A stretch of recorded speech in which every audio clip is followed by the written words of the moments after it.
From the shackles of servitude to the halls of justice. This is the story of Amara, a little girl sold into domestic slavery who rose to become a fearless lawyer. A tale of pain, resilience, and triumph that will leave you inspired.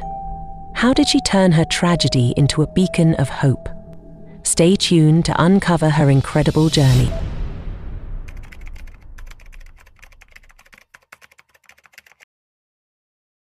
The sun was setting over the quiet village, painting the sky in warm hues of orange and gold. Amara, an 8-year-old with bright eyes and an infectious laugh, chased butterflies in the yard. Her father, Nandi, sat under the mango tree, watching her with a smile. She reminded him so much of his late wife, Hadaize, kind-hearted, curious, and full of life. The ache of loss had not diminished for Nandi, but Amara's presence was his source of joy. Life, though simple, was beautiful. Amara loved helping her father with small tasks in the market and listening to the village storyteller at dusk. But things changed when Nandi remarried. His new wife, Ezine, seemed kind at first.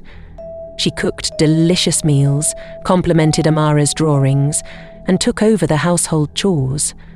But as time passed, her mask of kindness slipped. Ezine grew colder with each passing day, giving Amara more chores than an 8-year-old could handle. She scolded her for the smallest mistakes and dismissed her as a lazy, spoiled child. Nandi, blinded by Ezine's charm, failed to see the growing tension. "She's teaching you responsibility," he would say when Amara complained. One evening, as Amara sat sketching patterns in the dirt, Ezine approached her with a strange smile. "Amara, we're visiting your grandmother tomorrow," she said. Amara's face lit up. She hadn't seen her grandmother in years and missed her gentle hugs and soothing stories. The thought of reuniting with her grandmother filled Amara's heart with joy. She packed her favorite dress that night and fell asleep dreaming of the trip. Little did she know that this journey would mark the end of her innocent childhood and the beginning of unimaginable hardship. The next morning, before the first rooster crowed, Ezine woke Amara. "Hurry up," she said, her voice unusually soft. The faint kindness in Ezine's tone confused Amara, but she didn't question it. She dressed quickly, clutching her small bag as they walked to the village square. An old, rickety car was waiting for them. The driver, a gruff man with piercing eyes, barely glanced at Amara as she climbed into the back seat. Ezine sat beside her, placing the basket of provisions at her feet. Amara chatted excitedly about her plans for the visit, how she'd help her grandmother in the garden, the stories she wanted to hear again. But as the car rattled through unfamiliar paths, Amara grew uneasy. "Auntie, is this the way to Grandma's house?" she asked, her voice tinged with worry. Ezine smiled faintly, avoiding her gaze. "We're taking a shortcut," she said, her tone dismissive. Hours later, they arrived at a large house surrounded by high walls. The air felt heavy as Ezine led Amara inside. They were greeted by a stern-looking woman, Madame Eka, who scrutinized Amara with cold eyes. "She'll do," Madame Eka said with a nod. Amara turned to Ezine, confused. "Auntie, where's Grandma?" she asked. Ezine knelt to her level, her face devoid of emotion. "This is your new home, Amara. Be a good girl." She stood and walked away, ignoring Amara's cries. The iron gate slammed shut, the sound echoing in Amara's heart. She screamed for Ezine, for her father, but no one came. As the reality of her situation sank in, Amara's tears dried. The betrayal was complete, and her fight for survival had just begun. Amara sat trembling on a wooden stool in Madame Eka's expansive living room. The house, with its polished floors and towering ceilings, felt cold and unwelcoming. Madame Eka stood over her, her stern gaze piercing. "You will wake up at dawn," she began, her voice sharp and commanding. "Your duties include cleaning, cooking, and washing. Any mistakes will be punished. Do you understand?" Amara, still in shock, could only nod. She wanted to cry, to scream, but fear paralyzed her. Madame Eka led her to the servant quarters, a damp, windowless room at the back of the house. Inside, 3 girls sat silently on thin mats. They glanced at Amara with a mix of pity and resignation. "This is your bed," Madame Eka said, pointing to a corner with a tattered mattress. "Get some rest. Work starts tomorrow." The first day of work was grueling. Amara's small hands scrubbed floors until they were raw. She carried heavy buckets of water, washed piles of clothes, and prepared meals she wasn't allowed to eat. By the end of the day, her body ached and her stomach growled from hunger. That night, as she lay on her mattress, the weight of her situation sank in. She thought of her father, wondering if he knew what had happened. Tears rolled down her cheeks as she whispered, "Papa, please come for me." Over the next few weeks, Amara learned the harsh rules of her new life. Madame Eka's punishments were swift and cruel. A dropped plate or a delayed task resulted in slaps, withheld meals, or hours spent kneeling on hard tiles. Amara's spirit began to break, but deep inside, a tiny flame of hope remained. She clung to the belief that her father would find her and take her home. One evening, after a long day of work, Amara found a discarded notebook in the trash. She tucked it under her mattress, hiding it from Madame Eka's watchful eyes. That night, she tore a page from the notebook and began to write. "Dear Papa," she scribbled, her hands trembling. "I don't know where I am, but I miss you. Please come and find me. I'm working in a big house and it's very hard. I love you." The next morning, as she carried a tray of tea to Madame Eka, Amara slipped the folded note into the pile of outgoing mail on the desk. She prayed silently that it would reach her father. Izine, back in the village, intercepted the few letters that managed to slip through. She read them with a smirk before tossing them into the fire. "That child should learn to fend for herself," she muttered, satisfied that her plan had worked. Amara's hope began to waver as the silence grew louder. She sat by the window at night, staring at the stars and wondering if her father even remembered her. But even as doubt crept in, she made a promise to herself. No matter how long it took, she would find her way back to him. Amara's days were filled with endless work and punishments, but her nights became her solace. As the other girls slept, she would sit by the small crack in the wall that let in slivers of moonlight. She would close her eyes and imagine herself running through the streets of her village, her father's laughter echoing in her ears. These dreams of freedom kept her spirit alive, though the harsh reality of her life weighed heavily on her. One night, after Madame Eka had gone to bed, an older girl named Kay approached Amara in the dimly lit servant quarters. Kay had been working in the house for years and carried a quiet strength. "Amara," she whispered, sitting beside her. "You can't let her win. We have to believe there's more to life than this." Amara looked at Kay with tear-filled eyes. "How? She controls everything. I've tried writing to my father, but nothing changes." Kimmy hesitated before leaning closer. "There's a group," she said softly. "They help people like us escape, but it's dangerous. Madame Eka has spies everywhere." The revelation sent a surge of hope through Amara, but it was quickly tempered by fear. "How do they help?" she asked cautiously. Kimmy shrugged. "They work in secret. Sometimes they come for the younger ones, like you, but we'd have to get a message to them first, and if Madame Eka finds out..." Amy's voice trailed off, her expression grave. That night, Amara lay awake, her heart pounding. The thought of escape was exhilarating and terrifying. Could she risk it? The punishment for failure would be severe, but the alternative was a lifetime of servitude. As the first light of dawn crept through the crack in the wall, Amara made a silent vow. She would find a way out, no matter the cost. Madam Eka's temper was notorious, and her punishments were swift and unrelenting. Amara had learned early on that even the smallest mistake could lead to brutal consequences. One morning, as she was scrubbing the kitchen floor, Madam Eka stormed in, her face twisted with anger.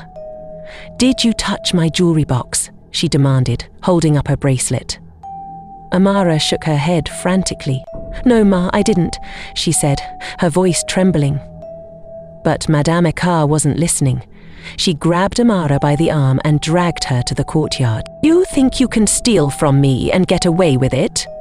Madame Eka shouted. She ordered one of the guards to fetch a cane. Amara's knees buckled as she realized what was coming. The first lash tore through her dress and stung her back. She bit her lip to keep from crying out, knowing that showing weakness would only make things worse. By the time Madame Eka was finished, Amara's back was raw and her spirit felt crushed. The other servants helped her to her room, whispering words of comfort. Kami, her closest ally, cleaned her wounds and held her hand. "You're stronger than her," Kami whispered. "Don't let her break you." As Amara lay on her thin mattress that night, pain coursing through her body, she thought about Kami's words. She refused to let Madame Eka define her life. The dream of freedom burned brighter in her heart, fueled by every injustice she endured. She knew that one day she would turn her pain into power. Weeks passed, but Amara couldn't shake Kami's words about the secret group that rescued children like her. Each day, as she scrubbed floors or carried heavy buckets of water, she searched for an opportunity to act. The chance finally came on a Sunday afternoon, when Madame Eka hosted a gathering of influential women in her ornate living room. As Amara served drinks, she overheard one of the guests, a well-dressed woman with a kind face, talking about her work with an organization that fought for children's rights. Amara's heart raced. Could this woman be her way out? When the woman's glass was empty, Amara seized the moment. She slipped away to her quarters and grabbed a piece of paper and a stub of a pencil she had hidden under her mattress. Her hands shook as she scrawled a desperate message. "Please help me. I'm a servant here against my will. My name is Amara. Don't let her see this." Returning to the living room, she placed the note beneath the woman's glass as she refilled it. Her chest tightened with fear as she glanced at Madame Eka, who was engaged in animated conversation. If she were caught, the consequences would be unimaginable. The hours dragged by, each second feeling like an eternity. When the guests finally left, Amara's heart sank as she watched the woman walk out without any visible reaction. Had she seen the note? Would she do anything? Or had Madame Eka intercepted it? That night, Amara couldn't sleep. She lay awake, staring at the ceiling, torn between hope and dread. The waiting was unbearable. She didn't know if she had just taken the first step toward freedom or sealed her fate in Madame Eka's unforgiving hands. 3 days later, the house buzzed with unusual activity. Madame Eka seemed agitated, barking orders at everyone. "Clean everything. Important people are coming," she shouted, her sharp voice echoing through the halls. Amara worked silently, her heart pounding. Could this be connected to the note she had slipped to the woman? Or was it just another social visit? She stole glances at Kami, who gave her a reassuring nod. By late afternoon, 2 official-looking men and a woman arrived at the house. They introduced themselves as members of a child welfare organization conducting routine checks. Madame Eka's demeanor changed instantly, her usual harshness replaced with an overly sweet tone. "Of course, you're welcome to inspect," she said, forcing a smile. "I treat all my staff like family." The officials began their inspection, asking questions and taking notes. Amara's palms were sweaty as she tried to remain inconspicuous. But then, one of the officials, a tall man with a stern expression, approached her. "What's your name, child?" he asked gently. Amara hesitated, glancing nervously at Madame Eka. The woman's eyes bore into her, a silent warning. "Amara," she whispered, her voice barely audible. The official crouched to her level. "Are you here willingly?" he asked, his tone firm but kind. The room seemed to spin as Amara struggled to decide. If she told the truth and nothing changed, Madame Echta's wrath would be unbearable.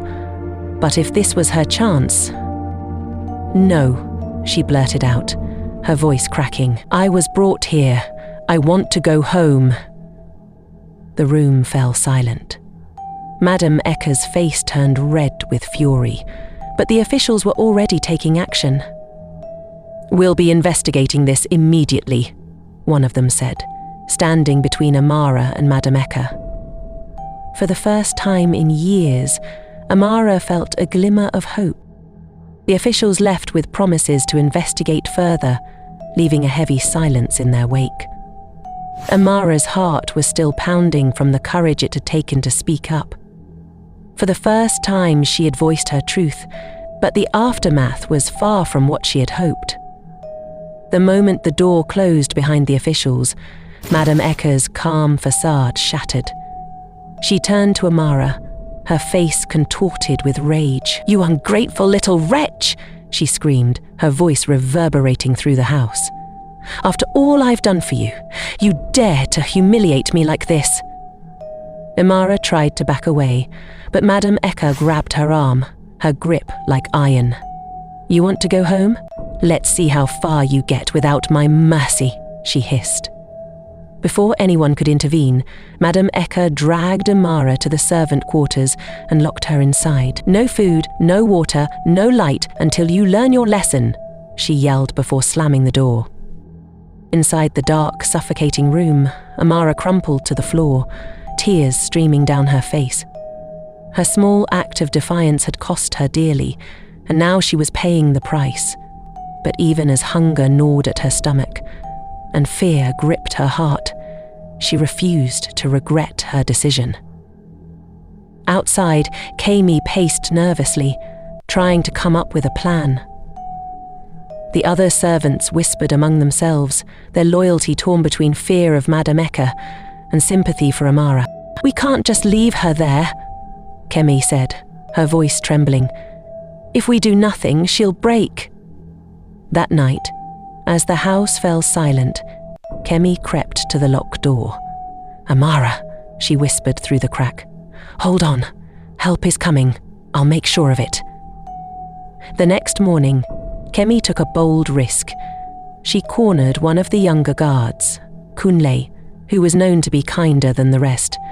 "Kunle, you have to help her," she pleaded. "Madame Eka is going too far. Amara is just a child."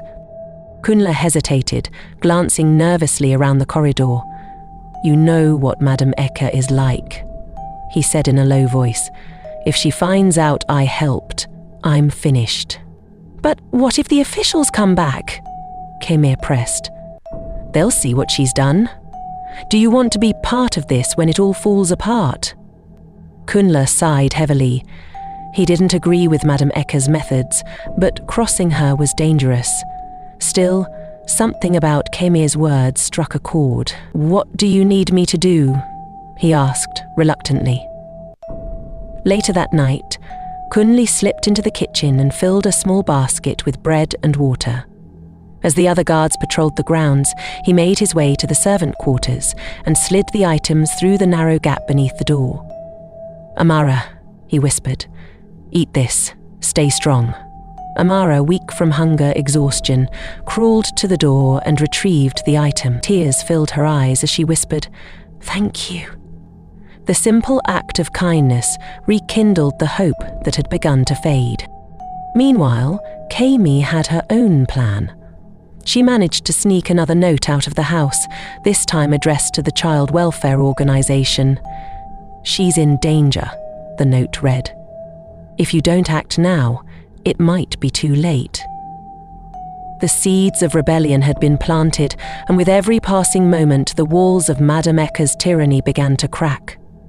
2 days after the official's visit, the atmosphere in Madame Eka's household remained tense. Amara, still locked in the servant quarters, grew weaker with each passing hour. The small acts of kindness from Kunle and Kimi kept her alive, but the isolation and fear weighed heavily on her spirit.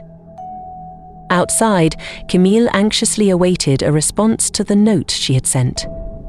Every passing moment felt like a lifetime. She knew the risk she was taking. If Madame Enka discovered her involvement, the punishment would be merciless. But Cayman couldn't stand by and watch Amara suffer any longer. On the third night, just as the household began to settle into uneasy silence, Cayman heard a faint knock at the kitchen window. Her heart leapt as she approached cautiously. Standing outside was a woman she recognized. The same official who had questioned Amara days ago. She was accompanied by 2 stern-looking men. "We received your note," the woman whispered. "We need to act quickly before she's harmed further. Can you lead us to her?" Kami nodded, her hands trembling. She led the officials through the dimly lit corridors to the locked servant quarters. Kunle, standing guard nearby, froze when he saw them. For a moment, panic flashed across his face, but Kami's pleading look made him step aside. "Hurry," he muttered, handing them the key. When the door creaked open, Amara lay curled up on the floor, barely conscious. The woman rushed to her side, her expression softening. "You're safe now," she whispered, wrapping Amara in a warm blanket. Amara's eyes fluttered open, and for a moment she thought she was dreaming. But the reality of her rescue became clear as the officials carried her out. Kami felt a surge of relief, but it was short-lived. Madame Eka's booming voice echoed from the hallway. "What is the meaning of this?"